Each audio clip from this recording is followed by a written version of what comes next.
He knows. He knows that. We've talked about it. I saw him yesterday before all this came down, and so he understands all that. You know, he knows he can't react that way, and he'll be better for this. So he'll learn from it. Yeah, well, our guys know that. I mean, look, this is one instance of something that happened, and you know, it doesn't matter what led to it. We all know it's no different than you're driving down the road and something happens on the highway, right? You can't take out your aggression on somebody else. Can't cross that line. Our players know that. Brian knows it. You know, he's fine. You know, he'll learn from this and be better. Listen, he's an outstanding young man. He really is, and he's got a big heart. And he made a mistake, and he'll learn from it. With him being ready for Sunday, and if so, just what could his presence mean for you guys up front? Yeah, I mean, he looked good last week. The last 2 weeks he's looked good. He's getting more comfortable. Legs are under him. He's physically ready, and so I think we're all hopeful. I mean, I would 58, 52, 48, 58. I don't know. We're Jeremy. We're getting closer. I am starting to feel pretty good. Is that feeling back there? Well, I mean, look, he is. He's an outstanding player for us, and so it's no different than when you lose guys that you really depend on and have high production. You know, the next guy's got to step up and serve a role for us, help us out, and then it's got to spread throughout the rest of your team. Man, everybody else has got to pull a little bit more of that load between the corners and the linebackers and the D-line and offense and special teams. So we just got to help each other out, you know. Look, I mean, Harp went in the other day. He didn't play a ton, but it's what we have seen in practice. I mean, there's some stuff in there. There's a few things in there that are pretty encouraging. So, you know, we don't have a problem with him being in there, and you know, we'll play with what we got. Yeah, I mean, I don't.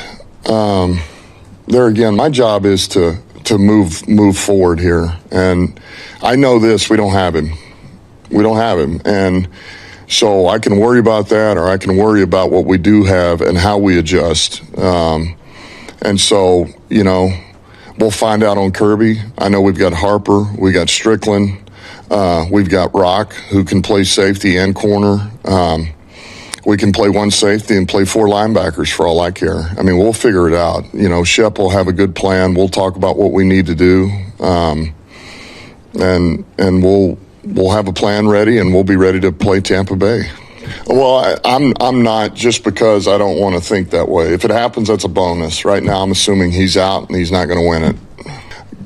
They're playing hot football. It's a very good team. Baker is, you guys know, I got a lot of respect for Baker Mayfield, the way he plays, his leadership, his ability to push the ball down the field, make plays with his legs. You know, I just think he's playing at a high level, you know. So, you know, he's a guy that gives them a chance. Anytime they're in a game, they play really good defense. They got a good old line. Like those guys they play hard. They're physical. They're tough. They have a run game, you know. They got a good teams unit. So it's a good team. It's a really good team.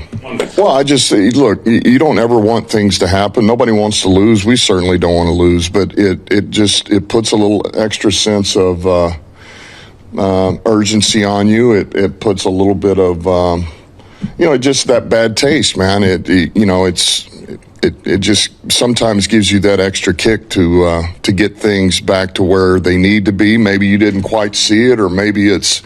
Look, the other thing is that's a really good team, man. You got to be on point when you play really good teams, and that's what I love about the stretch that's coming. Is we're about to hit a row of them, right? A whole ton of them, and your margin for error is so small. And that's what I told the team today. I mean, that actually fires me up, because you have to be on point. You don't get the luxury of making a mistake here and makes mistake there against these type of teams that we're getting ready to play. And when you don't, and you do all the little things right, you learn another way to win, you start getting better. And this is the stuff that really gets you to where you want to be by the end of the year. Like so it's exactly what we need. It's going to be outstanding competition, and we'll be better for it. We will in the long run. Yeah, I mean, it'll be the same. I mean, I would say it's very much the same. If you know, if it's something we feel like first of all, he can't produce. Right? I mean, that'll always go that way. How much worse are you making this injury? Is it going to make it significantly worse? You're not going to have him by the end of the year. Okay, well, that doesn't make sense. All right, well, what if it's, you may not make it worse, but just being a little bit better is going to help his production go way up. The production is not there, right? He's not, A, maybe he can't finish the game. B, the guy behind him would be better off, playing. So you have to weigh every one of those. And so we'll do that with Kirby. I mean, we'll reassess here. We saw the game the other day. He tried to gut through it, played most of the game. And look, it wasn't his best performance, but he'd tell you that too. He was giving us what he had. And so we'll have to reassess. Yeah, I don't even want to talk about it. I don't. I'm sorry, Jeremy. It's just, it's a real sore spot. And it's, I told the team I take full responsibility for that. I do. And players did exactly what we told them to do. Goff did exactly what we told them to do. David did. And I will take that. I got to be, you got to make it very clear on where you are. And I did not do that. And I told them I'd take responsibility for that. It's what I thought. We fought, man.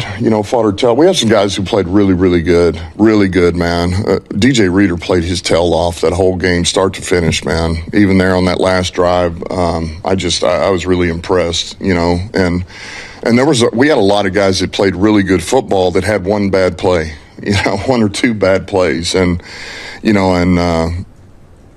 we just kind of took turns as to when those popped up, and that hurt a little bit, But I mentioned it, once you get in that type of game, it's more when those pop up, the timing of them, being able to overcome one with another unit or another player, or, we were a little out of sync. So we'll be all good.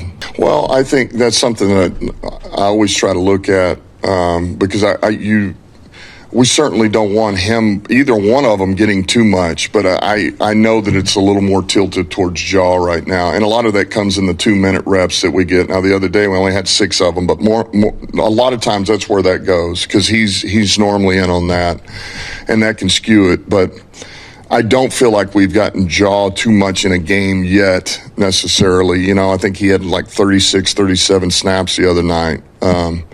And so I feel pretty good. But as far as balancing them out, I would like to balance them out. I would like to give David some more, find a place to get him a few more. And we were hoping we were going to be able to do that in the second half some more the other day. And it just, kind of the way where the game went.